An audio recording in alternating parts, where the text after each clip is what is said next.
Hello everyone and welcome to episode 3 of my podcast on Podbean called Book and Story World with author Priya Gurwal.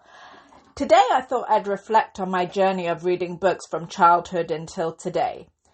My earliest memories of reading are reading the fantastic Goosebumps stories by R.L. Stine. Goosebumps was turned into a TV show for children in the 90s. I remember being roughly 7 and loving Goosebumps and Are You Afraid of the Dark, the TV series. Who could forget the creepy opening to Are You Afraid of the Dark with the sinister playground scene, boat and creaking noises? Horror was an early favourite genre in life. I also vaguely remember a Fear Street series by R.L. Stine, which I think I found in the town library when I was in year 3. I particularly remember Say Cheese and Die and Slappy the Dummy in the Goosebumps series. In year 4 in primary school at 8 or 9 years of age, my class teacher gave me Harry Potter and the Philosopher's Stone by J.K. Rowling to read. This was before the book was famous. I quickly fell in love with the first book about an 11-year-old who finds out he is a wizard and attends the now heard of worldwide magical school Hogwarts. I was gripped by reading the beginning of the story about good versus evil in the 7-year battle between Harry and the evil villain wizard Voldemort. After reading the first book, my teacher in year 4 gave me Harry Potter and the Chamber of Secrets, which was just as incredible. By the time the third book was released, I was going to the high street with my mum and sisters to get the third book on the day of release. I got a hardback green cover version with golden pages. At this point, the Harry Potter books became a worldwide phenomenon. I always went to the high street to get the following books on the day of release too. By the time the 5th book was released when I was in year 10 at 15 years old, I was so gripped by the 5th, 6th and 7th books that I read the whole books in one day. Unexpectedly, the Harry Potter book series takes a very dark turn in the later books when we begin to hear about Horcruxes. If I had to pick a favourite, it would be the 4th book, Harry Potter and the Goblet of Fire, which I read in year 6 at 11. I remember enjoying the bit of romance in the Yule Ball section of the story. The Harry Potter books lasted a lifespan from roughly 8 to 18, and the movies, which began in 2001, lasted a decade from 11 to 21 years old for myself. Moving on, other books I discovered in year 5 and 6 were point horror books. I used to love going to the library in my childhood years with my mum and sisters to choose 6 books to borrow for 6 weeks.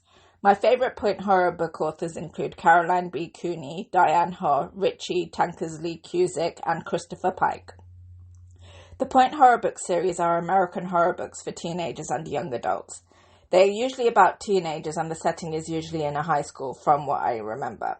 One of my all-time favourite point horror books is Freeze Tag by Caroline B. Cooney.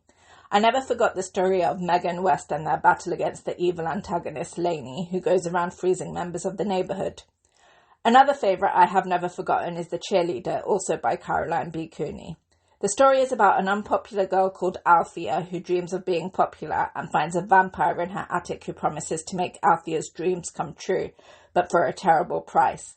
I remember being in secondary school myself and remembering the story from around year 9 or 9th grade onwards, and sometimes think of the book as the teenage Bible. Another book I never forgot was a slightly maturer point horror book called Monster by Christopher Pike.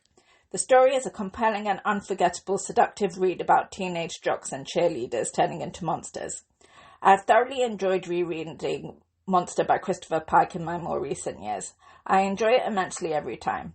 Another more mature point horror by Christopher Pike is Road to Nowhere, another memorable one. It is unique and explores concepts about life after death and limbo states between life and death. Another favourite I have reread in more recent years is Prom Date by Diane Ho. Originally, as a child, I enjoyed the suspense and mystery of who the killer is, slaying teenagers to the motive to do with jealousy about the prom. Rereading more recently, I found the attacks in the book truly horrific, along with more understanding of the theme of jealousy in my more recent years.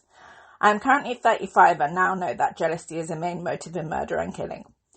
Another memorable point horror is My Secret Admirer by Carol Ellis and The Diary by Sinclair Smith. Later, at 10 or 11 in year 6, I discovered the Song of the Lioness Quartet by Tamora Pierce, which blew me away.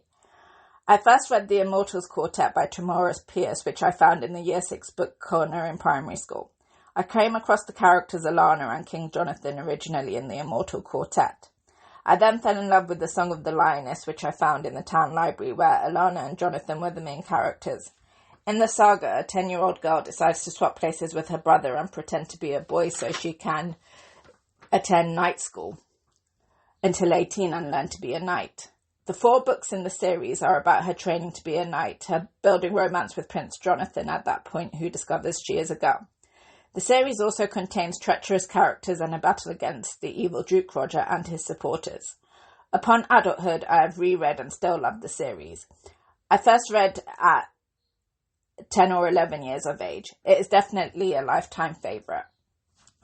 At around 11 years of age, I came across the Nightworld book series by L.J. Smith. I found the series in the town library. The Nightworld had 9 books in total in the series at that point. L.J. Smith or Lisa Jane Smith created unforgettable characters such as Quinn the Vampire, Ash the Vampire, and Mary Lynette, Rashal, and Keller. The book series is about a secret society of vampires, witches, and werewolves who are hidden amongst humankind. The first 6 books focus on the concept of soulmates and the idea that there is a perfect match out there for every individual to love and to be with forever. The series takes a different turn in the 7th, 8th, and 9th books, introducing 3 wild powers who are to fight in an apocalyptic battle for the planet, a battle of good versus evil. There was still a 4th wild power to be found when I read the series as a child. At 20, I reread the books again with no 10th book released yet. I've spent my more recent years always looking up the 10th book rumoured to be called Strange Fate. Recently, when I came across an update for the book, I came across the very sad news that Lisa Jane Smith has passed away. I was informed that Strange Fate was completed and sent to Lisa's publisher before she died. The fan page on Facebook states that Strange Fate is to be split into 2 books called Mystic and Apocalypse. I hope the final part is published, as The Nightworld is a spectacular series. Among my favourite in the series are Dark Angel and The Chosen. Rest in peace, Lisa Jane Smith, the renowned author of the Vampire Diaries, Secret Circle, and the Nightworld books. You will live on forever through your captivating stories. Another favourite of mine in Year 6 was Pride and Prejudice. My mum said she had won a hardback blue cover version of the book as a prize in a school competition when she was a child at school. I became captivated by the tale of Mr. Darcy and Elizabeth upon reading. The tension of the romantic build-up between Mr. Darcy and Elizabeth is spellbinding. One Sunday night before school, I struggled to sleep and grabbed the book at 5 a.m. to read before school that Monday. Obviously, the story of Jane Austen's is famous throughout the world. This concludes my memories of my most favourite reads in early life up to 11 years of age. At 12 years of age, I saw the incredible Fellowship of the Ring and the Lord of the Rings movie trilogy. I immediately wanted to read the book by J.R. Tolkien. I got a 3-in-1 book version, which was around 1,000 pages. I never forgot the book scene of Boromir's death, where he took 28 arrows. I enjoyed the book and plan to reread them again at some point, along with the enjoyable prequel The Hobbit. The world created by J.R. Tolkien in The Hobbit and The Lord of the Rings was transformed into, in my opinion, the best movies on planet Earth. Another teenage series I was compelled by at 14 was the Darren Shan Cirque du Freak series. I found the journey of the frozen at 13-year-old vampire Darren to be a very dark and unforgettable journey as he joins the battle of the vampires against the Vampanese. A movie was made of the first book, and more recently I enjoyed the Demonata series by Darren Shan and the Zombie Chronicles. The author captivates the reader in Cirque du Freak by stating that the tale is a true story. All of Darren Shan's books, also the author's name, are unique, compelling, and a wonderful read. After 15, after watching Queen of the Damned, I came across the book The Vampire Lestat and Blackwood Farm by Anne Rice. Like the films, the scenes of Anne Rice's stories are very memorable. At 23, I loved David Gamel's Troy trilogy.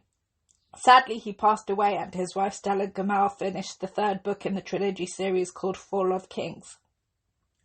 I absolutely love the characters of Andromache and Haliacon created by David Gamel. The trilogy is definitely an all-time favourite of mine.